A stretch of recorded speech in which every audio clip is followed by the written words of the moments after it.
Je crois que dans ce questionnement, il y a d'abord mon questionnement à moi, mes limites à moi. Il m'est arrivé de dire à des patients que je ne pouvais rien parce que c'était quelque chose qui n'était pas possible pour moi.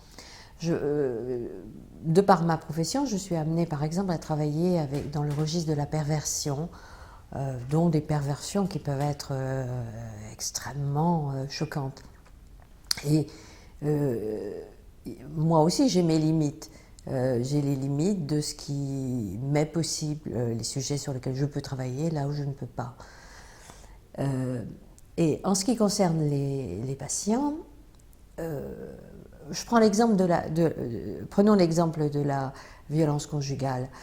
Euh, Quand une femme est sous emprise, qu'elle subit de la violence conjugale depuis extrêmement longtemps, il peut se faire qu'elle subisse des humiliations, des attitudes absolument, des situations absolument dégradantes, et que elle, ça lui paraisse normal.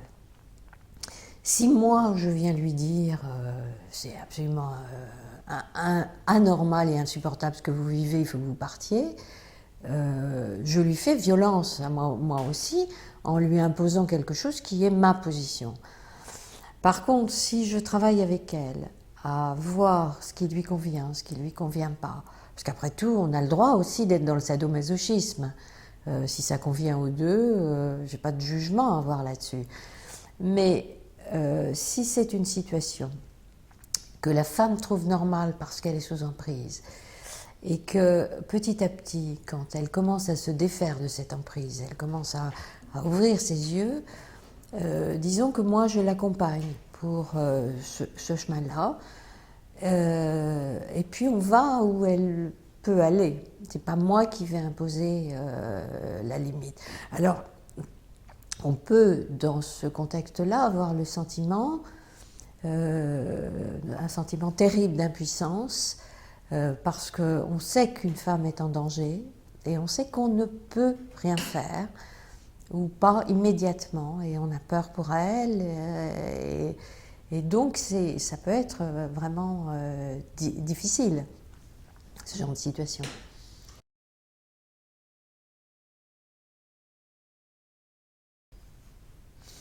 Je crois que je ne me pose pas la question en termes d'éthique. Je me pose la question de comment aider cette personne. Si elle vient me voir, je pose la question pourquoi elle vient me voir, qu'est-ce qu'elle attend, qu'est-ce qu'on peut faire ensemble. Et ensuite, on essaie d'avancer ensemble. Je peux ou je peux pas.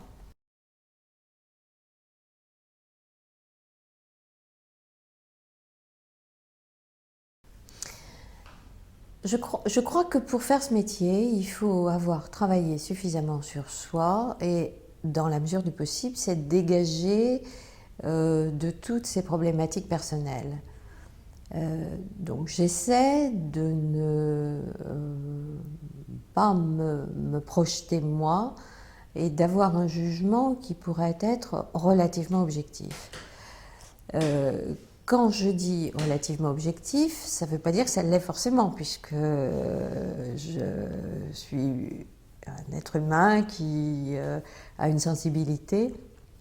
Et donc, il y a forcément, et si les personnes viennent me voir, c'est aussi, elles savent un peu dans quel axe je travaille, comment je travaille.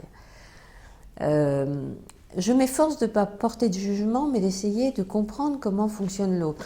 Prenons par exemple une personne qui vient me parler de la violence qu'elle subit de la part de son conjoint. Pour pouvoir aider la personne, il faut que je comprenne comment fonctionne le conjoint. Le conjoint peut être par exemple paranoïaque et être projeté sur sa femme, ses peurs et être dans la méfiance, la jalousie, une jalousie pathologique par exemple, et être dangereux. Le conjoint peut être manipulateur, pervers, ou bien ça peut être aussi simplement quelqu'un qui agit de façon violente, de façon réactive, parce qu'il est fragilisé à ce moment-là et qu'il y a un problème de couple. Alors, je pense que le fait de comprendre, ça retire le jugement. Je ne suis pas là pour juger si ce que fait l'autre est bien ou pas bien. Je ne suis pas là pour juger des personnes. Je suis là pour essayer de comprendre des comportements et protéger la personne de certains comportements dangereux. Alors, quand je parlais des limites, par exemple, tout à l'heure, vous m'interrogez sur les limites que je pouvais avoir. Je prends un exemple. On m'avait adressé un pédophile sur injonction judiciaire, et ce pédophile m'expliquait très naturellement que c'était bien d'aller tripoter les petites filles parce qu'il fallait bien qu'elles apprennent la vie, les petites filles. Que de toute façon elles apprendraient tôt ou tard ce que c'est que la sexualité, alors il valait mieux le faire plus tôt. Bon, ce qu'il ne disait pas, c'est que les petites filles, il les prenait à la sortie de la maternelle et qu'il allait tripoter les petites filles et qu'il n'entendait que la loi.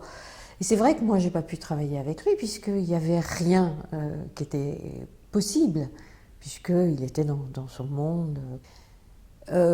Face à la perversion, ce genre de, surtout perversion, ce type de perversion sexuelle, je pense que si une personne accomplit des actes que moi je pourrais réprouver, mais se questionne, se remet en question et essaie de changer, à ce moment-là, on peut faire quelque chose. Mais si quelqu'un est persuadé que c'est comme ça et ne bouge pas du tout, je ne vois pas ce que je fais là.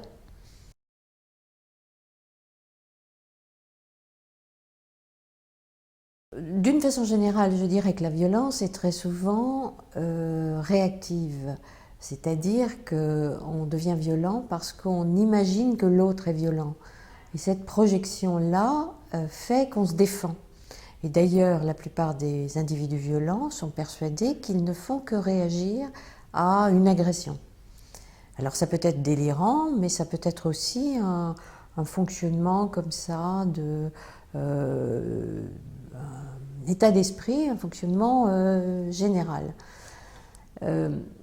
C'est vrai que la plupart des individus qui ont des comportements violents, surtout tout ce qui est du registre de la perversité, la malignité on pourrait dire, la plupart du temps c'est quand on a été victime soi-même de violences dans l'enfance, ou bien quand dans l'enfance on a été élevé sans limite, qu'on a été adulé et que au fond on n'a pas appris à respecter l'autre.